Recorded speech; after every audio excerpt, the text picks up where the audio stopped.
દેવભૂમિ દ્વારકા જિલ્લામાં સરકારી હોસ્પિટલની કથળતી સ્થિતિ સામે આવી છે। ત્યારે દ્વારકાની હોસ્પિટલને અપગ્રેડ તો કરવામાં આવી છે, પરંતુ વ્યવસ્થાના નામે શૂન્ય જોવા મળી રહ્યું છે। 5 મેડિકલ ઓફિસરની 5 જગ્યાએ માત્ર એક જ મેડિકલ ઓફિસર છે, જ્યારે અન્ય સ્ટાફની ઘટના કારણે લોકોને હાલાકી ભોગવવી પડી રહી છે।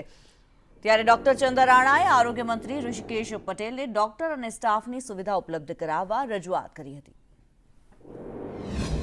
આજ રોજ માનનીય આરોગ્ય મંત્રી શ્રી ઋષિકેશભાઈ પટેલ દ્વારકાની મુલાકાતે આવેલા હતા।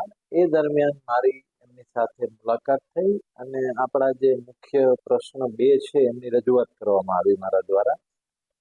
પહેલો પ્રશ્ન, મેડિકલ ઓફિસરની બહુ જ શોર્ટેજ છે, એના બાબતે વાત કરવામાં આવી। બોન્ડેડ કેન્ડિડેટો મૂકતા હોય છે, પરંતુ તે લોકો બહુ ટૂંકા ગાળા માટે હોય છે અને પછી જતા રહેતા હોય છે। એટલે આ વખતે સાહેબે એવી સલાહ આપી કે આ વખતે દ્વારકાને જીપીએસસી કેન્ડિડેટ આપીશું, જેથી કરીને આ થોડા સમયનો પ્રશ્ન સોલ્વ થઈ જાય।